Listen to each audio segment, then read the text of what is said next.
పథకం రొలాయబెకిన బీబీజీ రామ్జీ బోలి బీబీజీ రామ్జీ స్కీమ్ గ్రామీణ కూలీలకు 125 రోజులు.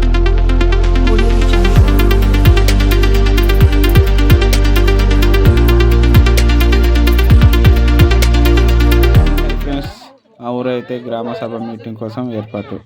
पथकम रोलायबेकिना बीबीजी रामजी बोली विकसित भारत गारंटी रोज पर आजीविका मिशन बोली गवर्नमेंट से పథకం ప్లేస్ ఏ పథకం కింద నామ మార్చుకొని కొత్తగా అదనంగా అంత 100 రోజులు కదా గ్యారెంటీ రోలాయబెకిన 155 రోజులు 100 అమ్కే ఆల్రెడీ ఆర్వేపర్ పట్టణాల వల్ల 150 రోజులు కొరతలు కానీ ప్రస్తుతానికి గవర్నమెంట్ చట్టం పరంగా 125 రోజులు చట్టం అంత 100 రోజుల కానీ అటవీ హక్కుల చట్టం వల్ల ఆమెకి 150 రోజులు గిరిజన ప్రాంతంలో అయిపోయేలా కానీ చట్టం 125 రోజులు 150 రోజులు కామన్గా వేసి అది రెండో శక్తివంతమైన నిరుద్యోగ భృతి ఏర్పాటు బోలే అక్తు తుంకే డిమాండ్ బోలే డిమాండ్ కాగ్జామ్ తెల 15 రోజుల్లోపు పని తుంకే నో కల్పించగల నిరుద్యోగ భృతి బోలే ఆప్షన్ చేసేట నిర్ణీత సమయంలో చెల్లింపులు ఆలస్యానికి పరిహారం సమయానికి పేమెంట్ అయితే ఖచ్చితంగా బడ్జెట్ కేటాయించకూడదు కాబట్టి డబ్బు త్వరగా ఇచ్చి బోలి చట్టం హామీ చేత గ్రామ సభ ద్వారా వికసిత గ్రామ పంచాయతీ ప్రణాళిక ఆ ప్లానింగ్ పరంగా అప్పుడు అన్నీ కురియబడుతుంది అనమాట. ఓకేనా. ఇంకా సాంకేతిక పరిజ్ఞానంతో శక్తివంతం బోలే ଏବେ ఆధార్ బుల్ బట ఈకేవైసీ కుల్లుం కదా ప్రతి లోకే అంకిలిపుల పర కుల్లుం కదా సే ప్రకారంగా ఆధార్ పెట్టేసి ఎట్టి పరిస్థితుల్లో ఆబ్సెంట్లలోకే సిస్టమ్ పెట్టేనాయి సేట మెయిన్ అనమాట మార్పు చట్టంపై మిగతా అన్ని एच साध्यమైనంత వరకు అది लोग बूर्जे ग्राम सभा हाजर बरगोली मनवी करीतो. ధన్యవాదాలు. ఇంకా కొనల కథ ఏంటి పేరు మార్చారు ఏంటి గతంలో ఏం చేశారు ఇవన్నీ కొంత వివరిస్తాము కొంచెం క్షుణ్ణంగా వినాల్సిందిగా కోరుతున్నాం. బీబీజీ రామ్జీ స్కీమ్ గ్రామీణ కూలీలకు 125 రోజుల ఉపాధి గ్యారెంటీ. గతంలో ఎంజీఎన్ఆర్ఏజే కొత్త పేరు. భారతదేశ గ్రామీణ ఆర్థిక వ్యవస్థలో చారిత్రక మార్పుకి కేంద్ర ప్రభుత్వం శ్రీకారం చుట్టింది. ఇప్పటి వరకు కోట్లాది గ్రామీణ పేదలు కూలీలు జీవనాధారం కల్పించిన మహాత్మా గాంధీ జాతీయ గ్రామీణ ఉపాధి హామీ పథకంకి కొత్త రూపం ఇచ్చింది. ఇక నుంచి ఈ పథకం Viksit Bharat guarantee for Rozgar Ajeevika mission Gramin అని అమల్లోకి రానుంది. దీనినే సంక్షిప్తంగా బీబీజీ రామ్జీగా పిలుస్తున్నారు. ఈ బిల్లుకు రాష్ట్రపతి ద్రౌపది ముర్ము గారు ఆమోదం తెలపడంతో ఇది అధికారికంగా చట్టంగా మారింది. దీంతో గ్రామీణ ఉపాధి మరింత గ్యారంటీ లభించనుంది. అసలు బీబీజీ రామ్జీ అంటే ఏంటి అనేది వివరిస్తాం. చట్టంలో సంస్కరణలు చేస్తూ రూపొందించిన కొత్త ఉపాధి హామీ చట్టం వికసిత్ భారత్ 2045 లక్ష్యాలకు అనుగుణంగా గ్రామీణ ఉపాధి మౌలిక వసతులు జీవనోపాధిని బలోపేతం చేయడం దీని ప్రధాన ఉద్దేశం. గ్రామీణ కూలీలకు ఏటా 125 రోజులు ఉపాధి హామీ.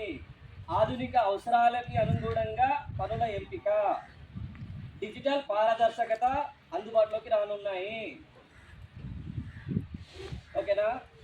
ముఖ్యమైన మార్పులు గ్రామీణ మౌలిక వసతుల అభివృద్ధికి ప్రత్యేక దృష్టి. కేవలం పనులే కాదు దీర్ఘకాలిక ఆస్తుల సృష్టి. వాతావరణ మార్పులను ఎదుర్కొని పనులకు ప్రాధాన్యం ఉంటుంది. ఈ పథకంలో ప్రధానంగా దృష్టి పెట్టాల్సిన 4 అంశాలు. నీటి భద్రత. నీటి భద్రత అంటే చెరువులు కుంటలు పునరుద్ధరణ ఉంటాయి. గ్రామీణ మౌలిక వసతులు అంటే రోడ్లు ఇలా అనుసంధానం. జీవనోపాధి మౌలిక వసతులు వాతావరణ మార్పుల ప్రభావం తగ్గించే పనులు ఉంటాయి. నీటి భద్రత అంటే చెరువులు ఇవన్నీ ఉంటాయి. ఆల్రెడీ లక్ష్యం చెప్పేసేమో. గ్రామీణ ఆర్థిక వ్యవస్థ కలిగే లాభాల గురించి కూడా చెప్పాము. ఈ రైతులకి పథకం వల్ల కలిగే ప్రయోజనాలు: పంటల సాగు, కోతల సమయంలో కూలీల కొరత లేకుండా చర్యలు, రాష్ట్రాలకు 60 రోజుల పాటు పనులు వెసులుబాటు. అంటే గతంలో ఉపాధి పనిచేసే టైంలో పనులు పెండింగ్ పాస్ అనే ఆప్షన్ ఉంది. కూలీ రేట్ల కృత్రిమ పెంపు నివారణ, వ్యవసాయ వ్యయ నియంత్రణ, నీటి వనరుల అభివృద్ధి ద్వారా ఒకటి కంటే ఎక్కువ పంటలు చేసుకోవచ్చు. దీనివల్ల కూలీలకు లాభాలు ఏంటంటే ఏటా 125 రోజులు. గతంలో ఎంత ఉండిందంటే 100 రోజులు ఉండింది. దాంట్లో ఇప్పుడు ఆదాయం 25% పెరుగుదలడానికి ఆస్కారం ఉంటుంది. ఎందుకు మార్పు చేయాల్సి వచ్చిందనే దానికి ఇక్కడ ఉన్న పరిస్థితి ఏంటంటే ప్రస్తుతం ఉన్న పరిస్థితుల దృష్ట్యా ఈ చట్టాన్ని మార్పు చేర్పులు చేయడం జరిగింది. డిజిటల్ సేవలు పెరిగాయి, కనెక్టివిటీ మెరుగైనది, సామాజిక భద్రత వ్యవస్థ విస్తరించింది, జీవనోపాధి అవకాశాలు పెరిగాయి. మారిన పరిస్థితులు అనుగుణంగా కొత్త చట్టం అవసరమై ఉన్నది. పారదర్శకత మరియు పర్యవేక్షణ చర్యలు. కృత్రిమ మేధ, ఏఐ ఆధారిత మోసాలు. ఖచ్చితంగా ఇప్పుడు హాజరు పని చేయాలంటే ఆ సిస్టమే ఇతను కాదనేసి వెరిఫై చేసేస్తుంది. కేంద్ర రాష్ట్రాల సంయుక్త స్టీరింగ్ కమిటీ ఉంటుంది. గ్రామ పంచాయతీలకు అధిక పర్యవేక్షణ అధికారాలు ఉంటాయి. జిపిఎస్ మొబైల్ ఆధారిత మానిటరింగ్ సిస్టమ్ ఉంటుంది. బీబీజీ రామ్ స్కీమ్ గా గ్రామీణ ఉపాధి హామీ వ్యవస్థలో ఒక కీలక మలుపు. కూలీలకు ఎక్కువ పని దినాలు, రైతులకు ప్రయోజనాలు, గ్రామీణ ఆర్థిక వ్యవస్థ బలం, ఇవన్నీ ఒకే పథకంలో సాధ్యం కానున్నాయి.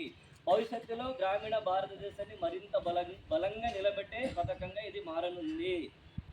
ఓకేనా? ఇప్పుడే ఆల్మోస్ట్ అయిపోయింది, ముగింపు చేస్తాము. ఈ క్వశ్చన్ అవర్ ఏమైనా మార్పులు చేర్పులు ఉంటే లాస్ట్ మీకు అడగండి, చెప్తాం క్లియర్గా. ఓకేనా? ఈ కార్యక్రమాన్ని ఇంత శ్రద్ధగా విన్నందుకు, ఇక్కడ హాజరైనందుకు ప్రతి ఒక్కరికి పేరు పేరున ధన్యవాదాలు తెలియజేసుకుంటూ నేను సెలవు చేసుకుంటాను.